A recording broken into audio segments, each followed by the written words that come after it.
Bună ziua, dragi prieteni! Sunt Olga și vă spun bine ați venit la Secretele Grădinarului. Este sfârșitul lunii octombrie, afară este din ce în ce mai frig.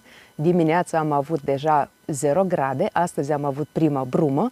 Ziua temperaturile nu se ridică peste plus 15, plus 17 grade și asta înseamnă că în această perioadă trebuie să efectuăm câteva lucrări urgente în grădinile noastre. Astăzi vom vorbi despre aceste lucrări, iar între timp puteți să vă abonați la canalul meu, apăsați pe clopoțel și alegeți toate notificările ca să fiți notificați de fiecare dată când apare un episod nou. Și nu uitați să apăsați pe like dacă acest video vă este util și interesant, iar noi începem. Și prima lucrare pe care ar trebui să o efectuăm în această perioadă este eliberarea grădinii de toate resturile vegetale, adică scoatem roșiile, ardeii, vinetele, castraveții, dovlecei și alte plante iubitoare de căldură. Dacă mai aveți varză, salată verde, spanac, puteți să mai lăsați aceste culturi pentru că aceste culturi nu sunt neapărat iubitoare de căldură și rezistă la frig. Iar dacă vorbim de roșii, ardei, vinete și așa mai departe, aceste plante nu mai are rost să le mai ținem în grădinile noastre pentru că ele nu vor mai avea putere. Adică fructele acestora nu se vor mai coace, soarele nu mai este atât de puternic, temperaturile sunt scăzute, ziua este scurtă și ca rezultat pur și simplu vom ține grădina ocupată degeaba, pentru că în acest timp putem să pregătim grădina pentru sezonul următor. Așadar, scoatem aceste plante, recoltăm ultimele legume și pregătim solul pentru sezonul următor. Foarte des primesc o întrebare: cum este mai bine să procedăm? Smulgem plantele cu rădăcină sau le tăiem la bază și lăsăm rădăcinile în sol? Părerea mea personală este: dacă vorbim de acele plante, rădăcinile cărora se descompun ușor, adică dacă vorbim de castraveți, dovlecei, dovleci, mazăre, fasole, salată verde, spanac și alte plante, le putem tăia de la bază și lăsăm rădăcinile lor în sol, pentru că ele vor avea timp să se descompună până în sezonul următor și nu ne vor deranja cu absolut nimic. Și, dimpotrivă, rădăcinile lor vor juca rolul rădăcinilor desiderate, adică ele, descompunându-se în sol, vor îmbogăți solul cu organică, râmele vor avea hrană, microorganismele de asemenea se vor bucura foarte mult de aceste resturi vegetale, solul va fi structurat, bogat în organică și mai ușor, mai afânat. Așadar, dacă vom tăia astfel de culturi la rădăcină, lăsând rădăcinile lor în sol, vom avea numai de câștigat. Dar dacă vorbim de roșii, ardei, vinete și alte plante, rădăcinile cărora sunt mai puternice, mai tari și se descompun greu, avem toate șansele ca în anul următor, atunci când vom dori să plantăm sau să semănăm altceva pe acele parcele, să dăm de aceste rădăcini. Pur și simplu, aceste rădăcini vor rămâne acolo, nu se vor descompune în timpul iernii și ne vor deranja atunci când vom dori să plantăm sau să semănăm altceva.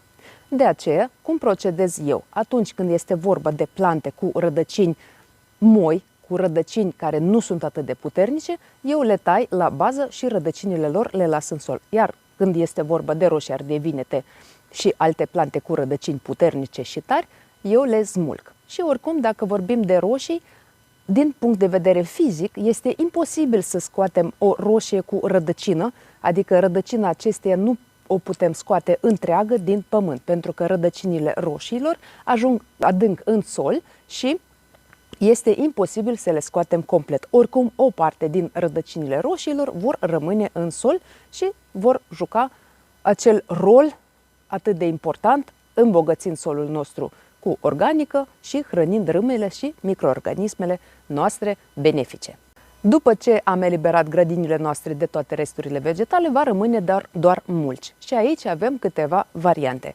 Dacă nu doriți să plantați absolut nimic în această toamnă, atunci puteți să lăsați acel mulci acolo unde este el și doar să mai adăugați un strat de mulci, ca mulciul să fie cât mai gros, să protejeze solul de îngheț și ca microorganismele să lucreze în continuare o perioadă mai lungă. O altă procedură importantă și foarte urgentă din această perioadă este plantarea căpșunilor. Dacă nu ați reușit să plantați căpșuni în această toamnă, dar vă doriți foarte mult să o faceți și deja ați cumpărat stolonii sau i-ați pregătit dumneavoastră, trebuie să o faceți urgent.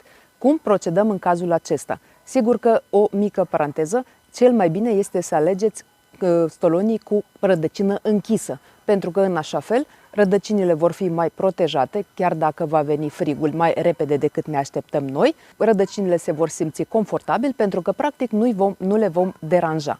Și procedăm în felul următor. Prima dată curățăm straturile noastre de mulci. Dacă și dumneavoastră aveți mulci pe straturi, luați o greblă și dați mulciul la o parte. Apoi, nu trebuie să săpăm solul, chiar dacă este prima dată, primul an în care v-ați făcut straturile permanente, pur și simplu trebuie să aerăm straturile noastre. Eu am ales câteva instrumente speciale de care sunt foarte mulțumită și iată cum procedez eu. Am aerat solul cu această furcă specială, după care am aplicat biochar.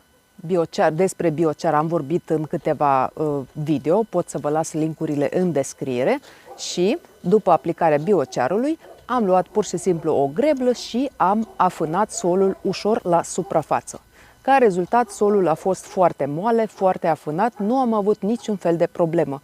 Precizez, pentru cei care nu știu, este primul an în care am aplicat mulci în această grădină, este primul an de când grădinăresc în acest loc și a fost primul an de mulcire după foarte, foarte mulți ani în care această grădină nu a fost muncită deloc, lucrată deloc și că rezultatul este foarte bun. Eu sunt foarte mulțumită pentru că solul este greu, solul de aici este foarte greu, dar iată că după primul sezon de mulcire solul este destul de afânat, este destul de moale și s-a putut lucra foarte, foarte ușor, fără să fiu nevoită să sap pământul, așa că primul an a fost foarte bun și eu sunt mulțumită. O altă lucrare urgentă pe care ar trebui deja să o efectuăm este plantarea cepeșii a usturoiului de toamnă. Și anume trebuie să ne grăbim cu plantarea acestor culturi anul acesta pentru că, din câte am înțeles, temperaturile vor fi din ce în ce mai scăzute și important este ca atât ceapă cât și usturoiul să aibă timp să se înrădăcineze până la venirea gerului. Iar după ce culturile noastre se vor înrădăcina, nu mai contează, chiar dacă va fi ger puternic, nu știm niciodată ce iarnă vom avea, totuși aceste plante se vor simți confortabil în sol, mai ales dacă solul nostru va fi mulcit după plantarea acestor culturi. Atunci când am pregătit solul pentru plantarea cepeșii a usturoiului, am procedat exact la fel ca și pentru căpșuni. Adică am aerat solul cu furcă, am aplicat biochar, am afânat solul cu ajutorul unei greble și apoi am plantat ceapă și usturoi. Și iată că astfel de lucrări se efectuează destul de repede, nu este nevoie de săpat, așa cum am mai spus înainte. De foarte multe ori m-ați întrebat dumneavoastră, da, de ce nu trebuie să săpăm și cum putem să ne descurcăm fără să săpăm solul. Iată, dacă vom mulci solul nostru în fiecare an și stratul de mulci trebuie să fie foarte gros, adică de 15, poate 20 de centimetri în funcție de culturi. Sigur că dacă ne permit culturile, atunci stratul trebuie să fie cât mai gros. Apoi când dăm mulciul la o parte, observăm că solul este destul de moale și se poate lucra și fără săpat. De ce nu săpăm solul? Pentru că de fiecare dată când săpăm solul, întorcându-l, da? Atunci deranjăm microorganismele din sol, deranjăm râmele, stricăm structura solului. Este foarte important acest lucru, să menținem structura solului, iar structura solului se menține cel mai bine cu ajutorul sideratelor. Iată că am ajuns și la siderate. Am primit multe întrebări din partea dumneavoastră în această perioadă. M-ați întrebat, oare este târziu să mai semănăm siderate sau mai iese ceva? În această perioadă este ultima 100 de metri, ultimul clopoțel, dacă vreți, pentru siderate. Ce siderate putem semăna în această perioadă? Alegem acele siderate care rezistă la frig și anume ridichea oleaginoasă, muștar alb sau ovăz. Putem să mai semănăm mazăre sau măzăriche și aceste două culturi de asemenea rezistă la frig. Semănăm sideratele noastre cu condiția ca solul să nu fie înghețat și în următoarele cel puțin 2-3 săptămâni să nu se anunțe temperaturi negative, adică nu vorbim 0 grade dimineață, de 0 grade dimineață, vorbim de temperaturi minus 5, minus 10, pentru că depinde și din ce zonă sunteți dumneavoastră. Așa că dacă vă mai permite vremea, puteți să mai semănați aceste siderate, ele rezistă la frig și vor reuși să crească cât de cât, inclusiv pe timp de iarnă, dacă iarna nu este grea. Pentru că și mie mi s-a întâmplat de multe ori să seamăn siderate destul de târziu, iarna ele s-au mai oprit un pic din creștere, iar primăvară și-au reluat vegetația și în luna aprilie deja am putut să le tai și să plantez culturile mele principale.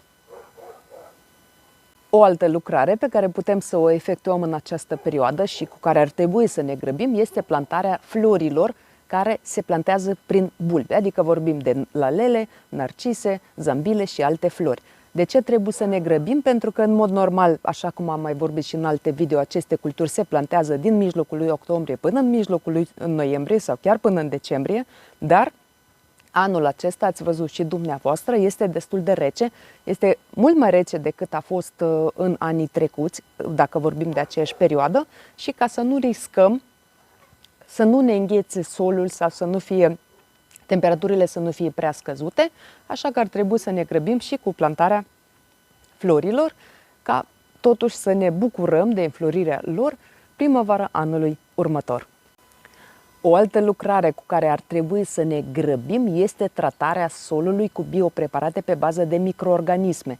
Acum, dacă nu mai plantați nimic, dacă nu mai semănați nici siderate, dacă lăsați plantarea cepei și a usturoiului pentru sezonul următor, adică pentru primăvara anului următor, atunci lăsați mulciul acolo unde este acesta, tratați solul cu biopreparate pe bază de microorganisme ca să vă asigurați un sol sănătos și liber de boli pentru anul următor. Și apoi primăvară puteți să reînnoiți numărul microorganismelor aplicând din nou biopreparate speciale pentru acest scop. Puteți să folosiți biodestructor sau puteți să folosiți pur și simplu biopreparate pe bază de tricoderma, pentru că și tricoderma, dacă este aplicată singură, ea poate atât descompune resturile vegetale, cât și poate trata solul de multe boli. O altă lucrare urgentă pe care o putem efectua în această perioadă este pregătirea compostului. În această perioadă avem foarte multe resturi vegetale, avem multe plante pe care le-am smuls din grădină, avem fân, paie, frunze deja au căzut sau au început să cadă. Iată, avem din ce face compost și ar trebui să le grăbim și cu acesta până când afară nu s-a răcit. Pentru că în așa fel ne vom asigura că compostarea va începe în această perioadă. Ca să grăbim compostarea putem să folosim biopreparate speciale care sunt create pentru a accelera compostarea resturilor vegetale sau dacă nu aveți astfel de biopreparate, puteți să folosiți biopreparate pe bază de tricoderma și ea de asemenea vă va ajuta în acest sens. Dacă vorbim de pomi, iarăși trebuie să ne grăbim să aplicăm ultimele tratamente împotriva bolilor și dăunătorilor, pentru că afară, în timpul zilei, temperaturile sunt totuși peste plus 10 grade, așa că putem aplica biopreparate pe bază de tricodermă sau pe bază de Bacillus subtilis împotriva bolilor și biopreparate pe bază de Bacillus thuringiensis împotriva dăunătorilor, înainte ca aceștia să intre în hibernare, da? Să se pregătească de hibernare. Așa că în această perioadă este ultima perioadă în care mai putem folosi biopreparate. Biopreparatele în general se folosesc atunci când temperatura aerului este de la plus 8, plus 10 grade în sus. Așa ca să știți și dumneavoastră dacă până la ce perioadă le puteți aplica sau din ce perioadă le puteți aplica dacă vorbim de primăvară. Dacă tot vorbim de biopreparate, am fost de foarte multe ori întrebată ce facem cu biopreparatele care urmează să expire iarna. Adică acum este toamna, sezonul de grădinărit se încheie, iar iarna biopreparatele urmează să expire. Iată ce puteți să faceți cu ele. În primul rând, le puteți folosi liniștiți pentru tratarea solului peste tot în grădinile dumneavoastră sau le puneți pe compost. Tratați compostul dumneavoastră cu biopreparatele pe care le aveți. Dumneavoastră nu veți rămâne în anul următor cu biopreparatele expirate. Iar primăvară puteți să vă completați stocurile cu toate biopreparatele de care aveți nevoie. Dragi prieteni, acestea sunt lucrările urgente pe care ar trebui să le efectuăm acum, la sfârșitul lunii octombrie, să ne grăbim să le efectuăm până la venirea frigului și apoi să intrăm și noi într-o perioadă de odihnă, să lăsăm grădina noastră să se odihnească și apoi revenim în anul următor să începem din nou un nou sezon de grădinărit. Eu vă mulțumesc că și astăzi ați fost alături de mine. Dacă nu ați reușit să vă abonați la canalul meu, puteți să o faceți acum. Apăsați pe clopoțel și alegeți toate notificările ca să fiți notificați de fiecare dată când apare un episod nou. Și nu uitați să apăsați pe like dacă acest video vă este util și interesant. Vă mulțumesc și vă doresc sănătate, spor în toate și recolte bogate. Ne vedem data viitoare. La revedere!